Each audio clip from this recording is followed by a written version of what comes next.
Hola, buenos días, buenas tardes, bienvenidos a otro vídeo de Web Vampiro. En este vídeo vamos a tratar de una de las nuevas tradiciones de los cuentasueños, nada menos. Una de las tradiciones quizás más complicadas, más difíciles de entender, y para eso nos hemos traído al gran espíritu, a Alexander Weiss, que nos presentará en detalle en qué consiste esta tradición chamánica, ¿no?, que se comunica con el más allá y que nos hará una especie de viaje iniciático a través de los desiertos de Sonora y Nuevo México y las profundidades del Amazonas hasta conocer en un sueño al totémico mundo de los cuentasueños. Y en fin, Alexander, bienvenido. ¿Va? ¿En qué consisten los cuentasueños? ¿De qué va esta tradición y cuál es su concepto? Pues el estereotipo de los cuentasueños es, como has mencionado, el chamán, el hombre o la mujer medicina, el portavoz de los espíritus, el mago, brujo, hechicero tribal, de las magias primitivas que quedaron en margen de las tradiciones. Son un tipo de hechiceros, pero básicamente su principal función y lo que define a la tradición es ser intermediarios entre el mundo físico y el mundo del espíritu. Ya veo. ¿Y qué es lo que le caracteriza y le diferencia frente al resto de tradiciones, de las 9 tradiciones del concilio? ¿Son chamanes? ¿Son viajeros del mundo espiritual? ¿Pero cómo se relacionan con los demás? ¿Qué es lo que los hace únicos? Pues básicamente realmente hay chamanes en todas las tradiciones, pero digamos el modo de magia chamánico es inherente a toda la tradición de los cuentasueños. Son, digamos, la tradición más relacionada con el mundo del espíritu, son portavoces de los espíritus y de alguna forma están conectados con el mundo espiritual. De hecho, muchos de ellos siguen los principios de espíritus totémicos, tienen espíritus guía y de alguna forma están conectados con lo espiritual. Ya veo. Quizás es ese punto, ¿no?, difícil de muchas veces de diferenciar con los verbena, lo que los hace únicos. La relación con los espíritus. También es algo que yo diría que los vincula en gran medida, y más que ninguna otra tradición, a Hombre Lobo del Apocalipsis. Pero ¿cómo son los cuentasueños que aparecieron en las primeras ediciones? En las primeras ediciones, los primeros cuentasueños estaban asociados a las culturas tribales de todo el mundo, de América, de África, de Asia e incluso de Europa. Pero digamos que los que tenían mayor peso dentro de la primera aparición de la tradición eran los cuentasueños norteamericanos, vinculados a los nativos de Norteamérica, navajos, apaches, comanches, iroqueses, todos los grupos tribales que había en Norteamérica. Y no podemos decir que sea una tradición exclusiva de ninguna, digamos, trasfondo cultural, sino que es una tradición transversal a muchas culturas indígenas. Sí, prácticamente a todas. Como he mencionado, realmente hay chamanes en todas las tradiciones. Pero la tradición cuentasueños se centra exclusivamente en la magia chamánica.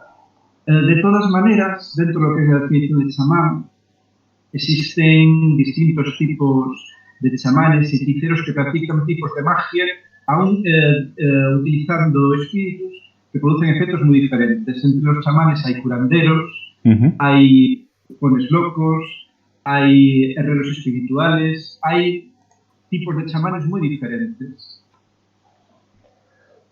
Pero siempre, digamos que es una especie de vuelta, ¿no?, al pasado, a esa tradición oral que se encuentra en todos los continentes, ¿no? Que no es algo exclusivo de los indígenas norteamericanos ni de las profundidades de África, sino que podrían haber... de todas las tradiciones son realmente la más extendida. porque potencialmente desde tiempos inmemoriales ha habido chamanes en todo el mundo. Quizás en Europa y que no ha tenido grupos tribales tan conocidos o tan destacados como los de otros continentes, pues parece que la tradición tiene menos peso. Pero ha habido grupos tribales, por un lado, la tradición también ha adoptado otras formas, como el mundo en el que vivimos industrializado, y también ha aprovechado distintas corrientes de pensamiento que han surgido a lo largo de los siglos. No obstante, es una tradición de la que resulta muy difícil trazar una historia. En este libro, de hecho, directamente ni siquiera te lo intentan plantear, ni siquiera te intentan vender una historia. Te dicen que han tenido un pasado tan diverso, ¿no? Y son una tradición tan deslocalizada y heterogénea que no tienen una historia común, como sí que puede tener la Orden de Hermes o los Verbena. En el original se mencionaban más hechos históricos. ¿Y cuáles serían los más decisivos? Los cuentasueños afirman que sus orígenes eran magos muy similares a los Verbena, y llegó un momento en que hubo una separación. Como hemos mencionado, los Verbena se cantaron por la magia de la tierra y por el mundo físico, mientras que los cuentasueños pues adoptaban una magia más espiritual, pero ambas tradiciones en sus orígenes estaban estrechamente entrelazadas. Y cuando llega el momento en que las 9 tradiciones se unen, pues envían emisarios a todos los lugares del mundo. Y los chamanes de América, de Australia, de África, pues viajan antes del descubrimiento de sus tierras, pues viajan a Europa. Llega de América Estrella de Águilas, llega de África Nayoba, llega de la Polinesia Caballo de Mar, llega Guida Eucalipto de Australia. Todos estos chamanes llegan y sorprenden a los magos europeos, que no se esperan que hubiera tantos. Estrella de Águilas y Nayoba se enamoran y contraen matrimonio durante la celebración de los acuerdos que llevaron a la formación de las 9 tradiciones. Y el resto de las tradiciones, en su mayor parte europeas, sobre todo los herméticos, el coro celestial, pues al ver tantos magos tribales, de pieles marrones, rojas, negras, pues deciden, aunque son magos realmente muy diversos, deciden arrojarlos a todos dentro de una misma tradición, unida por la esfera de espíritu.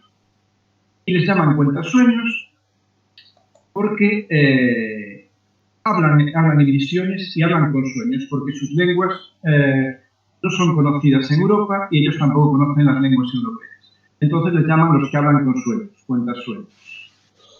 Ya veo. Y arrojar a todos esos magos tribales dentro de una misma tradición no conforma a muchos de ellos.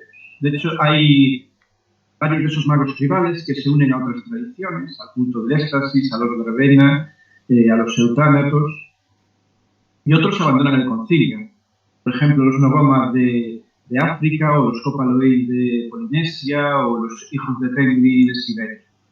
Y los chamanes que quedan en las tradiciones, pues son los que forman los cuentasueños. Y el año 1466 es cuando digamos que se formaliza el nacimiento de la tradición de los cuentasueños. Y ese, digamos, que es el nacimiento de la tradición. Podemos decir que nace fruto del colonialismo. Realmente ellos no tenían una historia común hasta que los arrojaron todos a un mismo cajón y les obligaron a formar grupo o a quedar fuera de las 9 tradiciones. ¿No? Sí, por un lado, debido a los prejuicios, los unieron a pueblos muy diferentes dentro de una misma tradición. Pero por otro lado también les dieron la unidad que les faltaba. En lugar de estar dispersos, como quedaron los chamanes que quedaron al margen de las tradiciones, pues se unieron todos en una misma tradición. También crearon así una tradición de las más fuertes y de las más potentes en el concilio, al tener un gran número de... Y de las más extendidas. Claro. Nos dice, por ejemplo, aquí Hebe, que también los Tahuna serían un buen ejemplo de de cuentasueños indonesios, ¿no? De origen polinesio de las islas del Pacífico. ¿Hola? ¿Hola? Sí. Ah, perdona, es que no pensaba que te estaba cortando. Nada, que... claro, entonces, si no... Digamos que de algún modo es una tradición marcada por el colonialismo, diría yo. Tanto en el buen sentido como en el negativo. O sea, el hecho de que, por ejemplo, el colonialismo les ha permitido mezclarse entre ellas y generar ese crisol, ¿no? de distintas culturas indígenas y chamánicas que confluyen en esta tradición, pero por otro lado, eso también ha borrado muchas de esas diferencias. Incluso muchos dicen que su mismo nombre, el de Cuentasueños, es el nombre blanco, ¿no? Que les dieron los europeos. Ellos a sí mismos prefieren llamárselos... Los que hablan con sueños. Que son los Kabaddi, ¿no? Creo que es el nombre que han escogido en la edición 20 aniversario. Es un nombre africano. Significa los visionarios que cambian el mundo. Ya aparecía también en los primeros libros como uno de los términos, de los muchos términos alternativos que utilizan los cuentasueños. Al ser un crisol de culturas, cada cultura también, digamos, que asimila la jerga y los términos de las tradiciones en sus propios términos. Y de hecho las relaciones con las demás tradiciones han sido bastante tirantes. En el año 1756, bueno, primero, después de la formación de las tradiciones, comienza, en 1492 se descubre el Nuevo Mundo, América, y de alguna forma comienza el pistoletazo de la salida de las grandes exploraciones, la conquista y colonización de nuevos continentes. Y en el año 1756, una delegación de los cuentasueños de Norteamérica visita Horizonte y pide ayuda a las demás tradiciones. Y el representante de los herméticos, San Cristóbal, los insulta, diciendo que no han sabido adaptarse y, por lo tanto, pues merecen desaparecer. Otras tradiciones les prestan ayuda, pero los cuentasueños quedan muy decepcionados. Y más de la mitad de los cuentasueños de las tradiciones las abandonan. Los que quedan consideran que la batalla por la colonización está perdida y que lo único que queda es salvar a sus pueblos como puedan. Y de alguna forma intentan detener los peores estragos de la tradición, mueren con sus propios pueblos. Es el momento en el que la Sociedad de la Lanza Roja, una de las facciones de cuentasueños, pues comienza a recibir numerosos adeptos.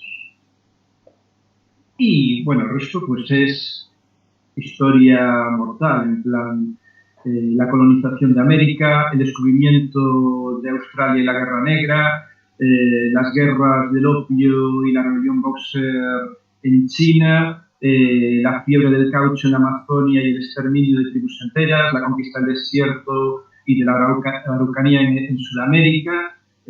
En todos esos conflictos que han acabado con el sometimiento o directamente el exterminio de pueblos enteros han estado los cuentasueños. De bando perdedor, ¿se entiende? Sí.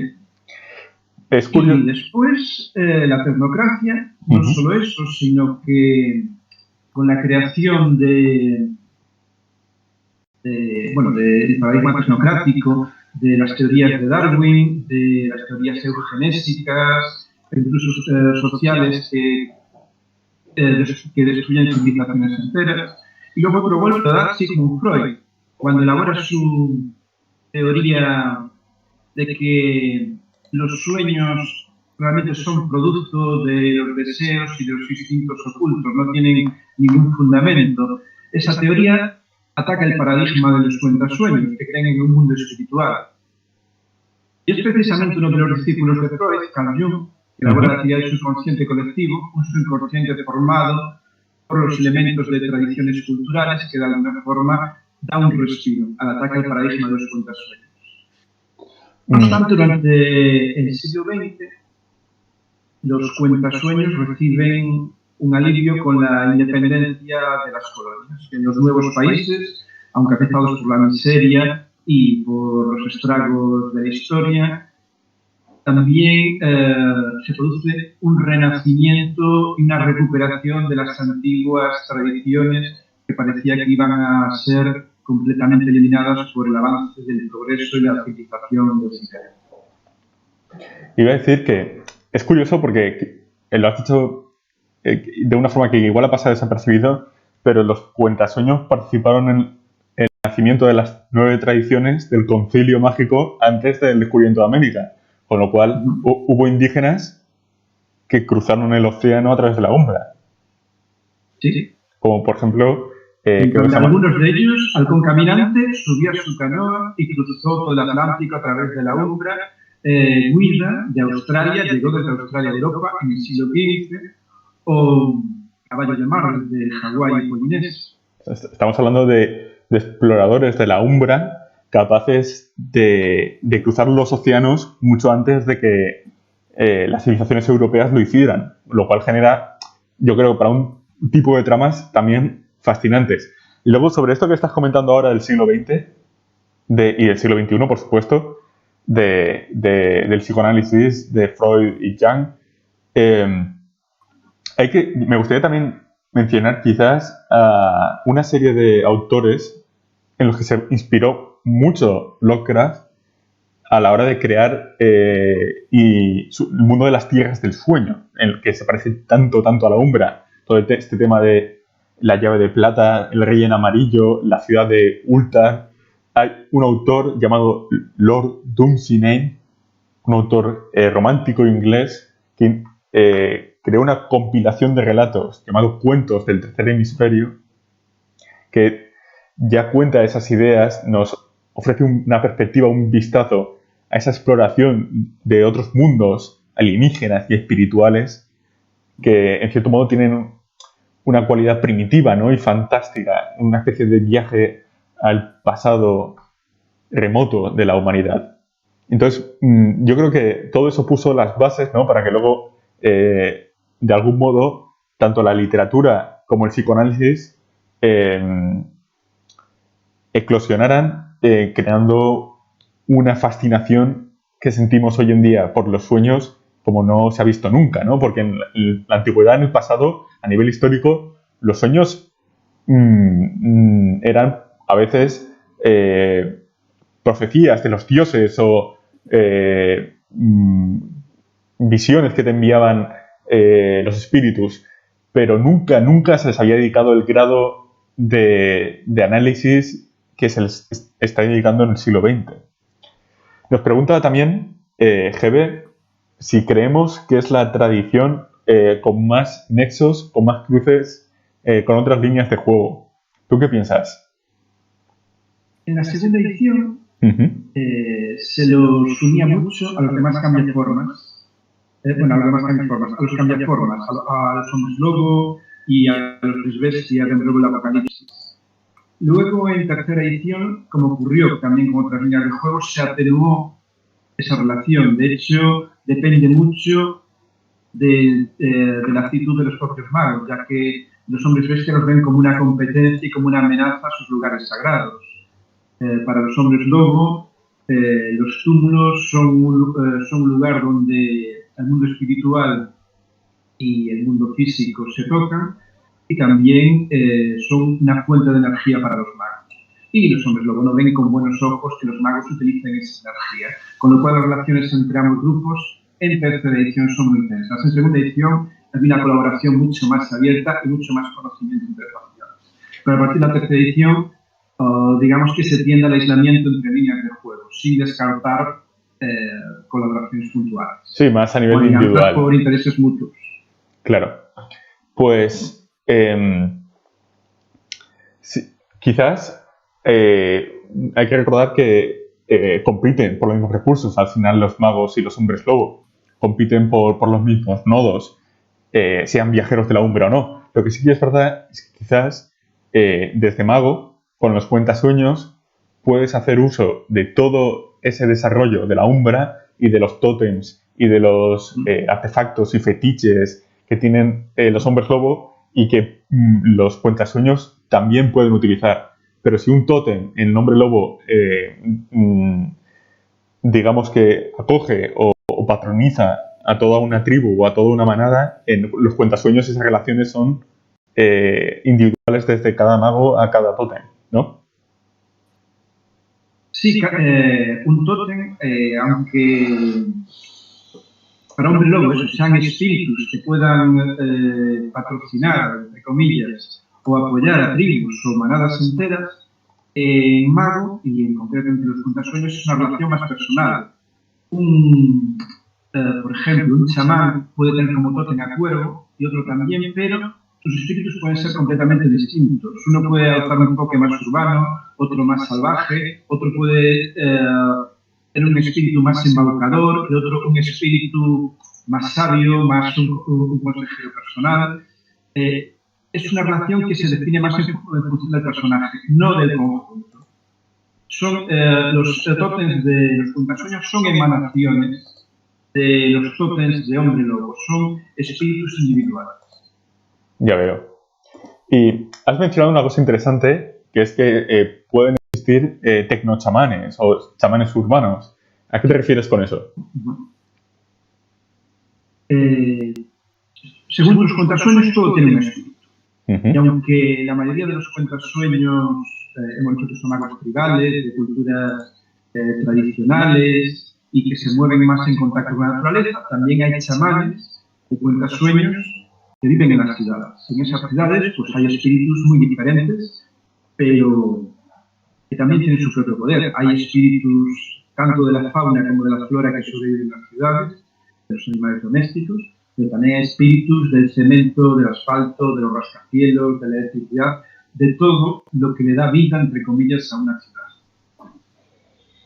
Ya veo. Con lo cual podría haber, por ejemplo, el espíritu de un coche, o el espíritu de una pistola, o el espíritu de San Francisco, o el espíritu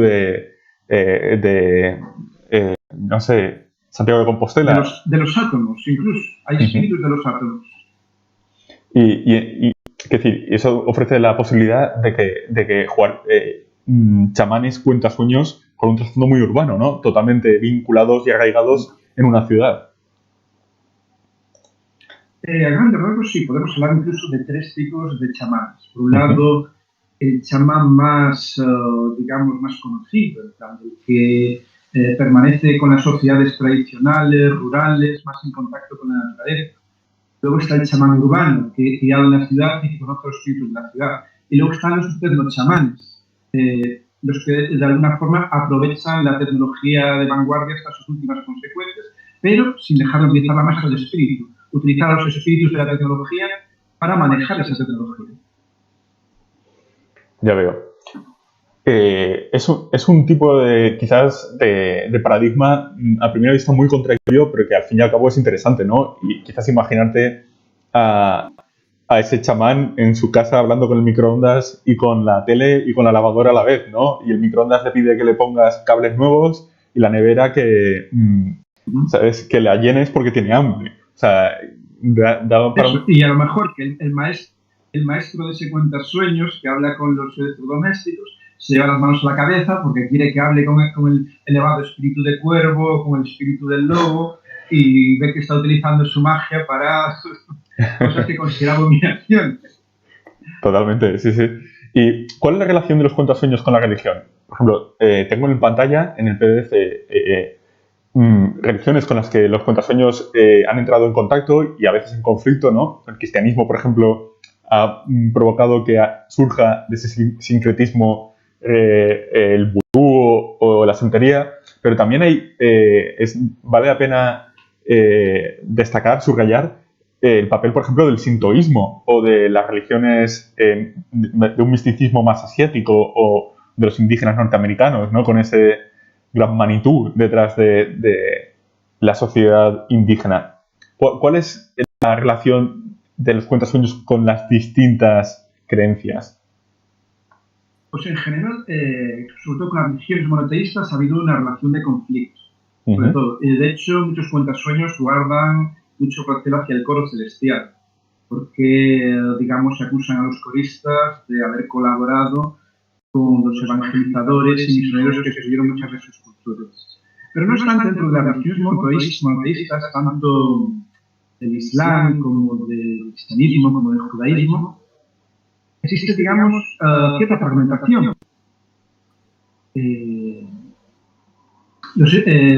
Dentro, digamos, de la adoración al Dios único, luego hay, digamos, cultos dedicados a santos, dedicados a aspectos que encajan con el paradigma espiritual de los cuentasueños. En el Islam está el sufismo, por ejemplo, en el cristianismo, lo que mencionaba, cultos populares dedicados a santos los hay en prácticamente todos los pueblos europeos y a veces con una vertiente que indica que esos santos son la vestidura de un dios pagano o un espíritu ancestral. Ya veo. Y nos quería mencionar, por ejemplo, en Italia existió hasta tiempo reciente los benandanti, que eran campesinos que en determinadas festividades salían al campo y realizaban una serie de ritos para luchar contra los demonios y espíritus del mal y de alguna forma obtener buenas cosechas el resto del año. Eso podía encajar en la tradición verbena, pero también entre los cuentasueños. ¿Y cuál es, por ejemplo, la relación con todo este mundo, ¿no? tan popular entre los aficionados a los juegos de rol de la cultura japonesa, con el sintoísmo, con los kamis y con todo este espiritualismo apegado a la naturaleza? El sintoísmo precisamente es una religión que destaca el culto a los kami, a los espíritus que habitan en todos los elementos de la naturaleza. Y es una religión también muy ecléctica, que incluso está aceptada dentro del cristianismo con una veneración a los ancestros y demás. Podemos entonces ver que hay una dispersión tremenda, ¿no? Desde cuentasueños japoneses que rindan culto a sus ancestros a cuentasueños amazónicos que traten de proteger las más vírgenes de la selva, ¿no? Incluso cuentasueños que realmente pues invoquen al dios de la lluvia, ¿no? En Danza del Fuego, en los grandes lagos al norte de Estados Unidos.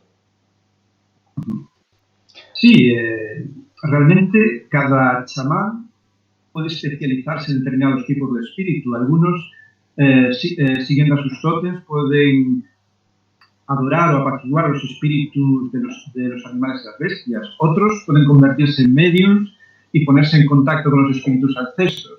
Otros pueden custodiar elementos del paisaje como montañas o lugares sagrados y obtener poder de los espíritus que habitan en esos lugares. Hay una cosa quizás que valga la pena remarcar, que es que, al contrario que, por ejemplo, los herméticos, los cuentasueños tienen una relación normalmente menos hostil con los espíritus que tienen los otros magos.